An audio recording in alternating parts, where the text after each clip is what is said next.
اللهم محمد في جميع أفعاله ومحمد اللهم صل عليه مع صحبه وآله صلاة تكون لك رضاء ولحقه أداء. أما بعد، د رسول صلى الله عليه وآله وسلم د سیرت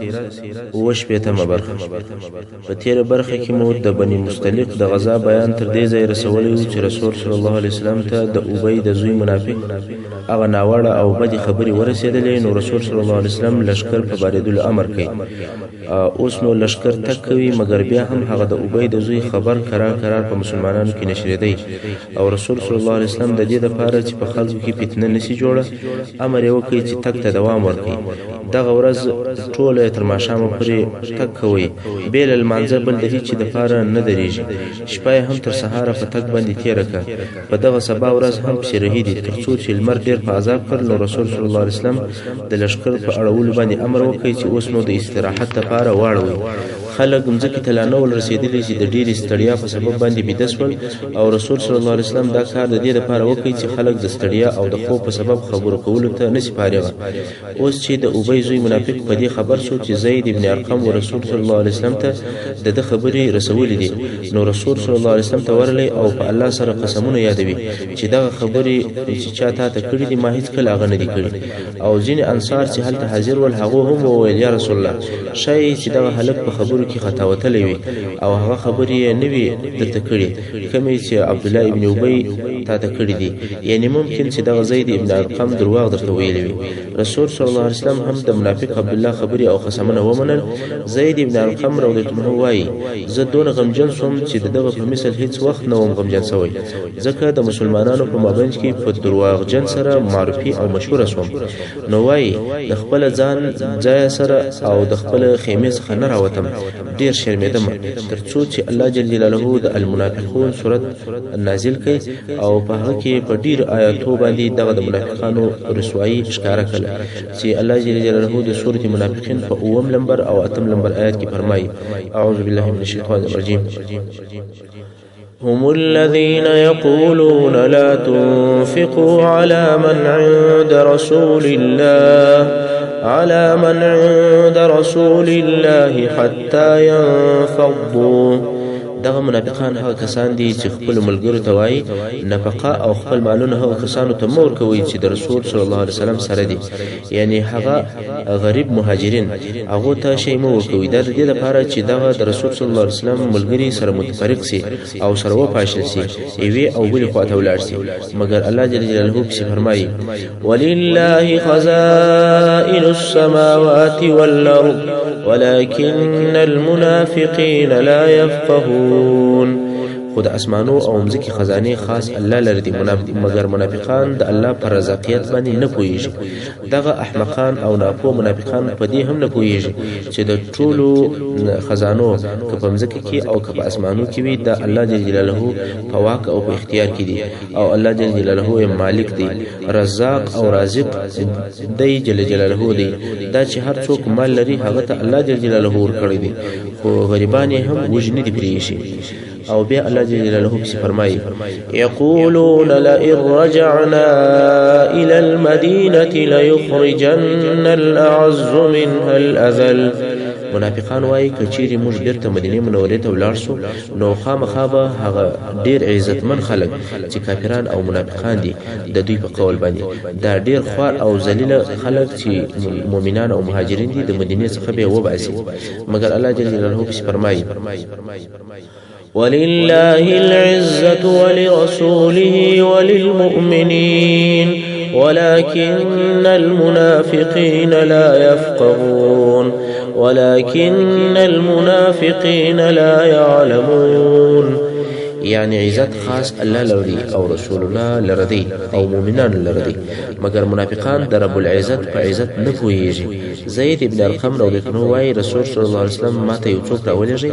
زه چې ورلم دغه آیاتونه یې راته تلاوت کړل او وی فرمایل الله جل جلاله ستا تصدیق وکړي. او رسول صلی الله علیه وسلم د نور مسلمانانو په حضور د زید ابن ارقم غوږ ونیوي او وی ویل دا هغه څوک دی چې الله جل جلاله د غوږ او د اوریدلو خبرې د هغه تصدیق وکوي. یعنی دی دروغ نه وایي، رب جل جلاله یې تصدیق وکړي. دغه خبر عبد الله ابن ابي ته ورسېدی. دغه رئیس المنافقین د ابي زوی یو زوی درلودی چې د هغه نوم هم عبد الله و. دغه عبد الله چې د منافق عبد الله زوی و، دا زوی ډیر صالح او صادق مسلمان و او د رسول صلی الله علیه وسلم د جلیل القدر اصحاب څخه و، بلکې د هغو کسانو څخه هم و چې وحی لیکلی. دی رضی د پلار د ټولو کارو څخه بری او بیزاره و. دغه عبد الله چې په دغه واقعه خبر سو، نو رسول صلی الله علیه وسلم ته ورغلی او وی فرمایل: یا رسول الله، زه خبر سوم چې تا زما د پلار د وژلو اراده کړې ده.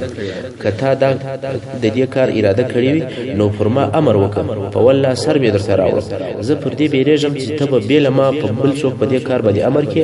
او بیا به ما نفس او شیطان نه پرېږدي چې د پلار قاتل مې په خلکو کې ګرځي او ژوندی پاتې وي، او بیا به زما څخه هغه د پلار قاتل ووژل سي، نو به مې مسلمان د کافر په عوض او په بدل کې وژلی وي او اور ته به داخل سم. نو که ته غواړې چې دی ووژنې، نو د ده په وژلو سره ما امر کړه. رسول صلی الله علیه وسلم ورته وویل: یا وجنه مې نه، بلکې نرمي او مهرباني ورسره کوم، تر څو پورې چې زموږ سره پاتې وي ښه ملګرتیا ورسره کوم. او بیا دغه عبدالله د خپل منافق پلار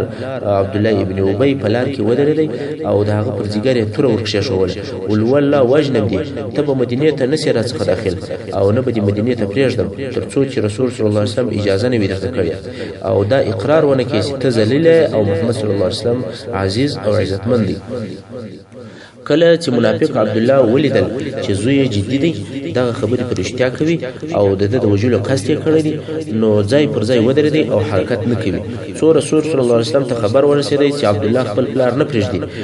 چې ستا بې اجازې دې مدینې شریفې ته ولاړ سي. بیا نو رسول صلی الله علیه وسلم حال ورولېږي چې ما عبد الله ابن ابي ته اجازه کړې ده چې مدینې منورې ته داخل سي. د رسول صلی الله علیه وسلم د دغه امر او اجازې په سبب عبد الله خپل منافق پلار عبد الله ابن ابي پرېښوی چې د مدینې منورې طرف ته د لشکر سره رهي سي. او دغه خبر په ټول لشکر کې نشر شو چې منافق عبد الله ابن ابي دغسې ویلي وو، او بیا خپل زوی نه پرېښوی چې مدینې منورې ته داخل سي. نو خود د دغه منافق حقد او حسد، عناد او عداوت نور هم زیات شو چې د هغه په سبب یو بل خطرناک واقعه او حادثه په وجود راوړه چې هغه د ابک یا د لوی درواغو خطرناک واقعه ده. د ابک واقعه چې عبد الله ابن ابي ابن سلول مؤسس او جوړونکی دی، په داسې ډول سره و. د رسول صلی الله علیه وسلم دا عادت وو چې کله به په سفر تلی او غوښتل به چې په دغه سفر کې د خپل ازواج او مطهراتو څخه یو څوک ورسره بوزي، نو به د هغو په مابينځ کې قرعه کشي وکوله، او د امهات المؤمنین څخه چې به د هر چا نوم راوختی هغه زوجه به ورسره بیوله. د بني مستلق په غزا کې د حضرت عائشه رضی الله عنها قرعه کشي وسوله، او د قرعه کشي په اساس باندې د دې نوم راووتی. نو دا د رسول صلی الله علیه وسلم او په دغه وخت کې د الله جل جلاله له طرفه د مسلمانانو شوزو د پاره په حجاب سره امر هم نازل شوی. نو په دغه سفر کې عائشه صدیقه رضی الله عنها په یو کجاوه کې و چې دا رضی الله عنها په هغه کې کښینستله، او بیا به هغه کجاوه پر اوښ باندې کښېښول شوه. پر کجاوه به پردې ځړېدلې، دا به نه معلومېدله چې په کجاوه کې څوک ستا که یا. او د دغه کجاوې دپاره معذب نفر ول چې د لښکر د اړولو په وخت کې به یې کجاوه کښته کوله، او د لښکر د باریدلو په وخت کې به کجاوه پر اوښ باروله. بیا به اوښ د قافلې سره روان شو. کله چې دغه عبد الله ابن ابي رئیس المنافقین د هغه خپلو خبرو په واسطه ذلیل او شرمنده شو، نور هم حسد او عناد زیات شو. د الله جل جلاله قدرت ته د عبد الله منافق تر ذلیل کېدلو وروسته چې بیا قافلې نږدې و مدینې منورې ته واړول، حضرت عائشه رضی الله عنها کجاوه هم راکښته شوه، او بیا د قافلې تر باریدلو د مخه حضرت عائشه رضی الله عنها د اوداسه د ضرورت لپاره د لشکره څخه څه لرې ولاړه. البته دا داسې ځای ته ولاړه چې د لشکره څخه ډیر ګوښه و چې نه هغه ځای د لشکر خلکو لیدی او نه د هغه ځای څخه لشکر لیدل کېدی. نو تر ضرورت وروسته بیرته د لشکر ځای ته رااله، خو دلته چې وکتل هغه د غاړې امیل یې نه و، هغه د اوداسه پر ځای شکېدلی و. نو دا رضی الله عنها بیرته و هغه ځای ته ورله چې هغه ورک سوی امیل پیدا کړي. دغه امیل د جزع الظفار څخه جوړ سوی شوی و. جزع په عربي کې ومریو او ملغلرو ته وایي او ظفار په یمن کې د یو ځای نوم دی، یعنی دغه امیل د یمني ملغلرو یا د یمني مریو څخه جوړ شوی و چې البته په هغه وخت کې قیامت او ارزښت هم درلودي. پر دې سربېره دغه امیل د دې هم نه و بلکې دې رضیالله د خپل خور څخه په عاریت او بخواست اخستی و. نو دا رضیالله د هغه امیل په پیدا کولو پسې سرګردانه و او په هغه پسې ګرځېدله چې دلته لشکر کوچ وکړي او بار سول. هغه موظف کسان چې د حضرت عائشې رضیالله کجاوه پر اوښ باروله هغه کجاوه بار کړه او دا خیال و چې دا رضیالله په خپل کجاوه کې موجوده ده، څنګه چې حضرت عائشہ رضیالله په عمر لږ او کم او په بدن هم ډنګره و. تاسو ته خو د مسلمانانو د غریبۍ او د مسکنت حالات د مخه بیان شوي دي چې په نس باندې هم نه ولماړه، نو چاغښت به د کومې خوا و. نو دغه لږ عمر او د ډنګرتیا په سبب هغه کسان چې د کجاوې د بارولو دپاره مؤظف ول په دې نسول پوه چې کجاوه خالده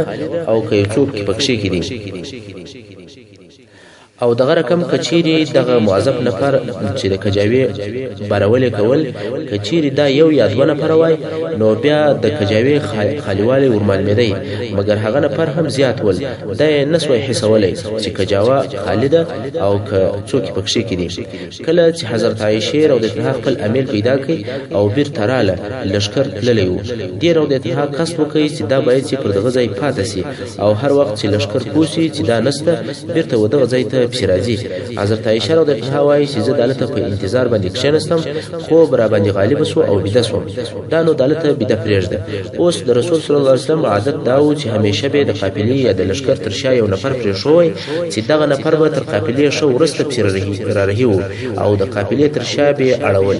او دغه نفر وظیفه دا و چې د قافلې څخه چې به هر شی پر منزل او یا پر لارې باندې پاتې سوی و یا به ځین لیدلی و یا به هیر سوی و هغه شی به وسره اخستی. په دغه ورځ او په دغه وخت کې دغه موظف نفر صفوان ابن معطل یا معطل رضی الله عنه او د قافلې تر شا رهیدي، ځکه هغه بیا د قافلې تر شا او ډیر ورسته آرام کړی و. صفوان ولیدل چې د قافلې څخه یو شی پاتې دی. کله چې ورنږدې سو ولیدل چې هغه پاتې شی هغه شی نه دی بلکې انسان دی. کله چې ورنږدې سو هغه ام المؤمنین عائشه صدیقه رضی الله عنها او بداده وی پیژندل، ځکه د حجاب تر امر د مخه لیدلې او پیژندل. نو صفوان په لوړ اواز سره وویل انا لله وانا الیه راجعون. حضرت عائشه رضی الله عنها وايي په دغه استرجاع سره زر اویش سوم او صفوان وویل یا عائشه الله دې در باندې ورحمیږي ولی پاتې سوې. عائشه رضی الله عنها جواب نه کوي وای راویش سوم خو د پښتني جواب نه کوي او صفوان وویل لا حول ولا قوه الا بالله. حضرت عائشه رضی الله عنها وايي ما تر د شریف او باعزته انسان نه دی لیدل. اوس چې کله زولیدم نو او شی راوستي هغه چوکي او دای په خپل لیری ولاړی او ماته وویل چې سپرسه يرحمک الله. صفوان د دې لپاره لیری ولاړی چې دغه د اوښ د سپریدو وخت او حالت هم نه وویني. وای کله چې ز سپرسوم نو دای رالی او اوښ یې رهي کوي او ډیر تیز تګي کوي څو په لشکر پسې ورسېدی. دغه واقعات تر دغه ځای پورې عادي او طبيعي واقعه ده. د صحرا او د قافلو په ژوند کې داسې شان هم پیښېدل او هم ډیر پیښ شوي ول. خلک پاک او عفیف امین او امانتدار ول. حتی د کفر او د جاهلیت په زمانه کې تعفف او پاکي د عربو عادت وو. نو هیڅ چا په دې واقعات نه چورت وای او نه پزړه کې څور ګرځیدل. خاصتا بیا صحابه کرام رضی الله تعالی عنهم اجمعین چې د رسول صلی الله علیه وسلم سره داسې ژوند کوي لکه د رسول صلی الله علیه وسلم اولاد او رسول صلی الله علیه وسلم داسې بلې لکه پلار او ازواج مطهرات یې داسې بلې لکه خپل مندي. او بیا خاصتا صفوان چې په دین او په عبادت حیا او په پاکي سره مشهور وو. نو دا یو عادي او د نظر وتلې واقعه پیښ شوه. هیڅ هم سر نه پګرځوي ځکه دا یو داسې عادي او معمولی واقعه و چې مثله ډیر ځله پیښ شوی دي او لیدل کیږي. مګر هلته یو د حسد ماروهلی موجود وو چې د بغض او د عناد حق او د حسد زهر په بدن کې شیدل او د رب جل جلاله څخه یو څوک غوښتي چې د خپل خپل زهر پر توي کې چې هغه د ابي زوی رئیس المنافقین وو او دغه د حضرت عائشہ رضی الله عنها د پاتې کېدلو واقعا ډیر ژر د ابي د زوی تر بی عزت کېدلو ورسته پیښ شول څنګه چې د ابي زوی یوازې دانه چې منافق وو بلکې د منافقانو استاد او معلم هم وو او زړه د هغه بی عزتی په سبب په بغض او په عناد باندې نور هم ډک شوی وو او دلته صفوان ابن معطل لشکر تر ورسېد او زموږ مور حضرت عائشہ صدیقه رضی الله عنها پر اوش سپاره ده او ورسره روانه ده نو دغه عبد الله ابن ابي منافق ډیره خبيثه او معنا درلونکې جمله وویل ول استاسي د ملګری شزه د صفوان سره ده ولا نه دی د دې څخه خلاصوي دي او نه دا د څخه خلاص شوی ده الله اعوذ بالله دا د ابک او لوی درواغ خبره ده دغه خبيثه جمله د خبيث خلی څخه د ام المؤمنین حضرت عائشہ صدیقه رضی الله عنها پر شرف باندې توانو د ابي زوی منافق دغونه وویل مګر دا خبره د خلی څخه بلی خلی ته او د هغه څخه بیا بل ته نقل کېدله لکه څنګه چې د ضعیف النفس خلقو عادت دی چې د یو کارګر څخه سل کارګان جوړي نو هر یو پر دغه جمله باندې د خپل بی عقلتیا او د خپل بی بختی په اندازه باندې زیاتوب کوي په خپل عبد الله ابن ابي منافق هم په پوښ پیچلې خبردار او معنادار خبره کړې و چې د بدو الفاظ صراحت نو پکې موجود مګر په دغه حالت کې چې د یو څخه وبل ته نقل کیږي خبره په صریح او په واضح الفاظو بیانېدل چې دا هغه ابکی چې الله جل جلاله په سورۃ النور کې ذکر کړی دی ابک او هغه لوی درواغ ته ویل کیږي چې په انتهایی درجه کې د حقیقت څخه لري وي حضرت عائشہ رضی الله عنها وايي چې زه په هیڅ نه خبر او نه چا سره تویل خو کله چې دا رضی الله عنها دغه سفر بیرته مدینه منورې ته رااله او د رسول صلی الله علیه وسلم کور ته ورله سمدستي ناروغه شو فقط د بني مستلق څخه راورسېدل چې ډیره شدیده ناروغه شو او دغه ناروغي تر شل ورځو زیاته شوله دا رضی الله عنها په هغه خبرو چې د دې په اړه کې د خلکو په مابین کې نشریږي د خپل ناروغي په سبب هیڅ نه د خبره حضرت عائشہ رضی الله عنها وايي ما په ټولو حالاتو کې هیڅ تغییر نه لیدي ټول ژوند پر خپل پخوانی حالت وو صرف دونه فرق محسوي چې رسول صلی الله علیه وسلم هغه پخوانی مهرباني نه را سره کوي دا ځکه چې رسول صلی الله علیه وسلم دغه خبر په نشریدلو سره د نن په ځل کې ډیر خواشینی او ناراضه او پښکار سره ماته څه نه ویل په پخوا کې عادت دا و چې زما سره به نرمي او پستی خبري کولې خاصتا په هغه وخت کې چې زه ناروغ وم مګر دا واره هغه پخوانی مهرباني نه را سره کوله څنګه چې زما د ناروغي په سبب زما مور هم را سره و نو رسول صلی الله علیه وسلم چې به کور ته رالی فقط دونه به وویل څه حال دی څنګه ده کیف تیکم تر دې زیات نور څه نه ویل خیر زه دغه د ناروغي په حالت کې وم او په هیڅ نو خبر چې خلک څه وایي او څه پیښه ده څو ناروغي می څه سپکه سو نو یو شپه د ام مستح سره د حاجت لپاره مناسعه ته ووتم ام مستح دا یو شزه ده نو دا وایي چې زه مناسعه ته ووتم مناسعه د یو ځای نوم دی چې اهل بیت کرام به د حاجت در پکولو لپاره دغه ځای ته تلل تاسو ته معلومه ده چې په خوا د نن په کورو کې دغه ځایونه نه ول نن ورځ چې په هر کور کې د ضرورت در پکولو لپاره ځایونه شته چې څوک حمام څوک مکان څوک بیت الخلا یا څوک کناره ورته وایي په خوا کې دغه ځایونه په کورو کې نه ول موجود او د کور انسانان به د باندې وتل او شذ به بیا د شپې وتلی نو حضرت عائشہ رضی الله عنها د ضرورت لپاره د ام مستح سره د باندې ووتل د دغه شجې زوی مستح ابن ابي مستح دغه کسانو څخه دی چې د ابک په موضوع کې په صراحت سره خبرې کړې دي او واضح الفاظ ویلي دي هلته په لار کې د مستح د مور پښه په خپل کالو کې بند شو او پر مخ غزار شو نو د مستح مور وویل الله دې مستح هلاکی یا داسې وویل الله دې مستح یا مستح ذلیل کی حضرت عائشہ رضی الله عنها وايي چې ما ته وویل د دې بد خبره وکول تا داسې سړی ته شرا وکول چې هغه د رسول صلی الله علیه وسلم ملګری دی او بدر ته هم حاضر شوی دی مستح رضی الله عنه د هغو کسانو څخه دی چې په بدر کې اشتراک کړی دی او د هغو درجه خو تاسو ته معلومه ده مګر شیطان اعوذ بالله منه چې پر چا غالب شي نو هغه کار پکوي چې هغه سړی ته غیر ممکن معلومیږي د مستح مور په تعجب کې شو چې عائشہ رضی الله عنها څنګه د هغه دفاع کوي نو د مستح مور ورته وویل ای خوري ته نه خبر چې هغه ستاسو په باره کې څه وایي دی وویل یا څه وایي د مستح مور هغه د خلکو په خبرو باندې خبره کړه. حضرت عائشه رضی الله عنها چې په هیڅ نه خبره اوس مستح ټول بیان ورته وکړ چې د مسلمانانو په مابین کې څه پیښه ده. حضرت عائشه صدیقه رضی الله عنها وايي په هیڅ نه خبره ناروغه او به خبره و نو وايي والله لډیره غمه د خپل ضرورت لپاره نت لایس وای او نو لاړم بیرته کور ته رااله او دونه مې وجړل چې د ډیرې زړه په سبب مې قریب و چې سینه سره وچوي. د اسلام د دشمنانو د دسیسو او د بې ځایه تبلیغاتو په وجه باندې هغه تکلیف و بی عائشه صدیقه رضی الله عنها ته ورسېدی. نو حضرت عائشه رضی الله عنها وايي پر هغه خپل ناروغي مې یو بل تشویشي او عصبي مرض هم زیات شو. کله چې رسول صلی الله علیه وسلم کور ته رالی ما ورته وویل چې اجازه راکوي چې دغه ناروغي د خپل پلار په کور کې تیر کړم. اصلا زما مقصد دا و چې د هغو څخه دغه خبرې په باره کې معلومات وکم. رسول صلی الله علیه وسلم اجازه راکړه او زه د رسول صلی الله علیه وسلم د کور څخه د خپل پلار ابوبکر صدیق رضی الله عنه کور ته ولاړم او حالت مې د خپل مور څخه پوښتنه وکړه. ما ول ای مورې دغه خلک څه وایي؟ مور مې راته وویل چې لوري دا موضوع پر ځان باندې سپکه کړه په والله داسې ښځه نشته چې هغه دې په خپل خاوند باندې ګرانوي او بنې دې هم ولري چې پر هغې دې داسې خبرې نه وشي. دا یې د مور د طرفه یو تسلا وه. اوس نو په دغه وخت کې خبر نور هم نشریږي او خلک خبرې کوي. د الله جل جلاله د طرفه څخه وحی هم نه نازلېږي، وحی قطع دی. په دې ټوله موده کې جبرائیل علیه السلام او رسول صلی الله علیه وسلم ته نه دی راغلی. په دې کې هم الهي حکمت و. مسلمانانو ته عبرت او لارښوونه کوي چې دغه خبرې باید چې ونه کړي، یو پر بل باید چې د ښو کله چې رسول صلی الله علیه وسلم دا حال ولیدي چې خبر نور هم نشریږي نو خلک دغه موضوع بیا هم نه پرېږدي بلکې دغه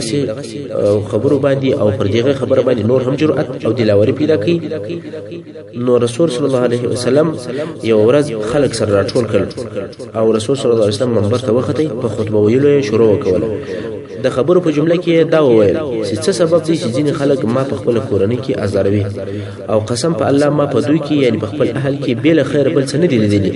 او دا خبره هم په یو داسې سړي پورې تړي چې هغه زما د اصحابو څخه دی. په والله ما د هغه څخه بل خیر او شو اخلاق بل شي نه دی لیدلی او هیڅ وخت زما کور ته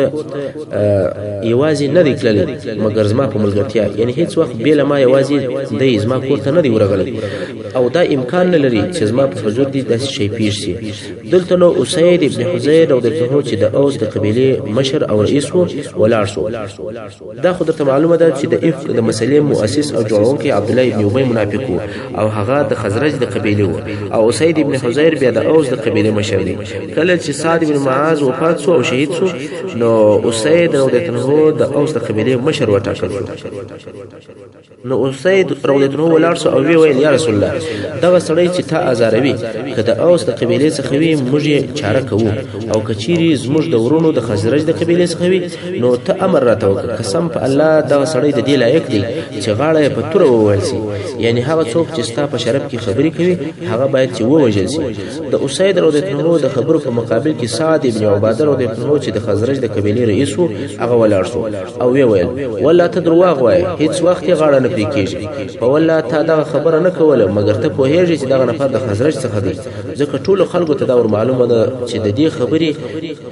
مؤسس او جوړونکی عبد الله ابن ابي منافق دی. نو ویل کچېرې دغه نفر ستا د قوم یعنی د اوس څخه وای بیا دې دغه خبره نه کوله. دویم وار بیا اسید ولاړ شو او د سعد ابن عباده په جواب کې وویل والقسم په الله ته دروغ وایې ته منافق او د منافقانو دفاع کوي. اوس په خپل صحابه کرام په خپل مابین کې سره جنجال دي او فتنه جوړه شوه. دا هغه د انصار او د قبيلو مشران دي په خپل مابین کې سره اخته شوه. دغه فتنه د دوی په مابین کې څنګه رااله او چا راوړه. د منافق عبد الله د تبلیغاتو اثر او تاثیر تر کومه ځای پورې ورسېد. کله چې رسول صلی الله علیه وسلم دغه حال او دغه فتنه ولیدل صحابه کرام په بیرته تللو امر کړ ورځي ولاړ شي او رسول صلی الله علیه وسلم د منبر څخه راکښته شو.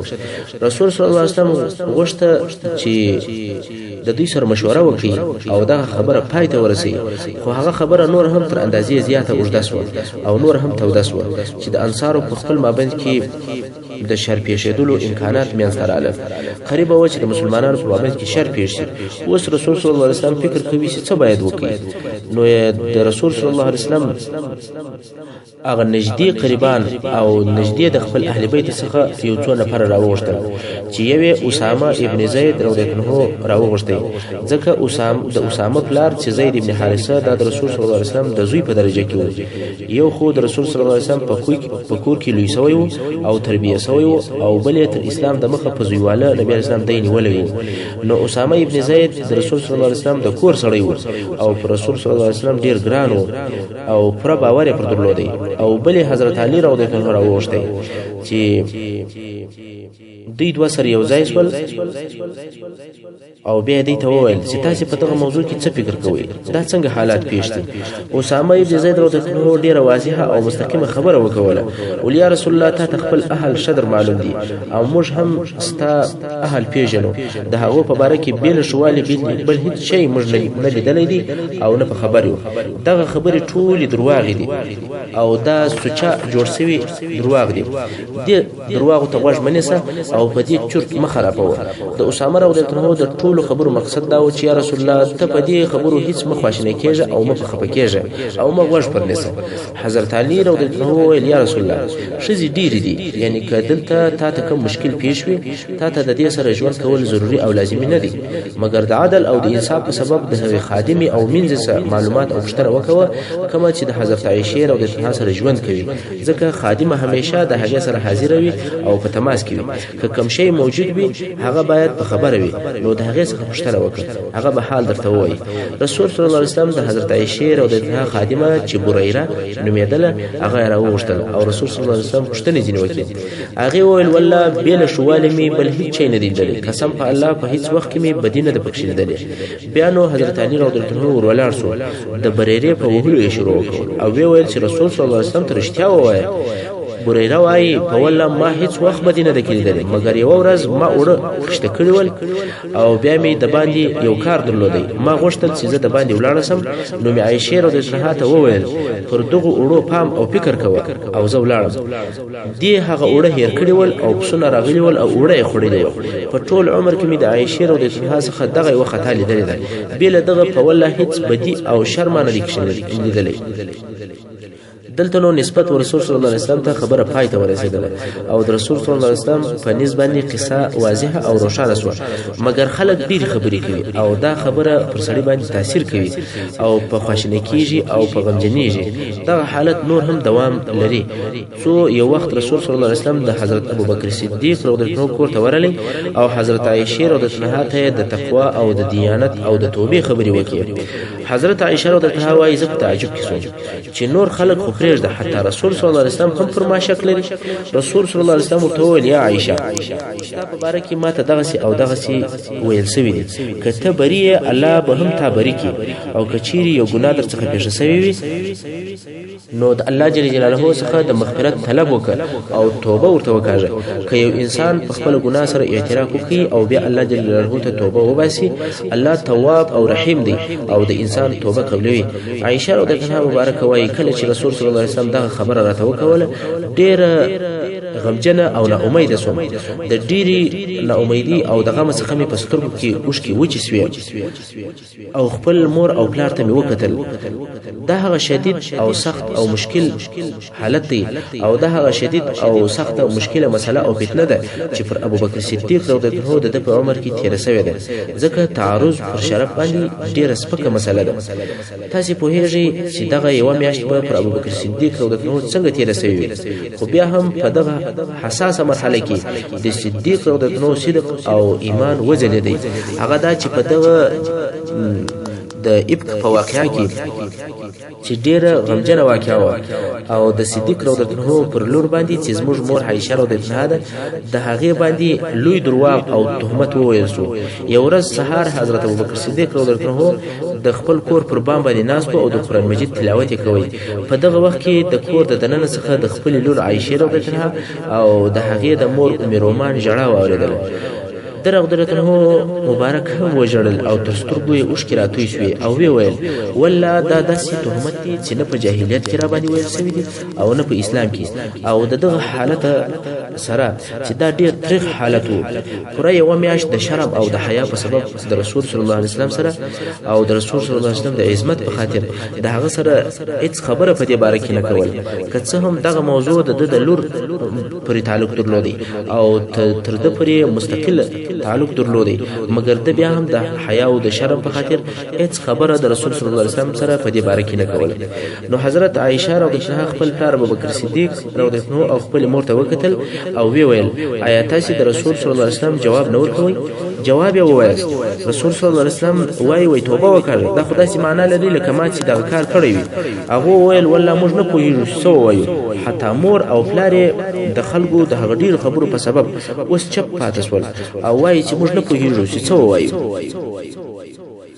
کله چې حضرت عائشه رضی الله عنها دا حال ولیدي چې هیڅ څوک نشته چې د دې تصدیق او دفاع وکړي او دا هم ډیره موده په بخبري کې و نه چا پښتنه ځنه کوله او نه چا حال ورته وایي دفعتن او ناڅاپه په دغه موقف باندې گرفتار شو نو رسول صلی الله علیه وسلم ته وویل په والله زه پوهیږم چې تا ته دغه خبرې تر داسې اندازې رسیدلې دي محترم اوریدونکو څنګه چې وخت پای ته رسیږي زموږ پاته برخه د سیرت په راتلونکي حصو کې واوري وصلی الله تعالی علی خیر خلقه محمد وآله وأصحابه أجمعين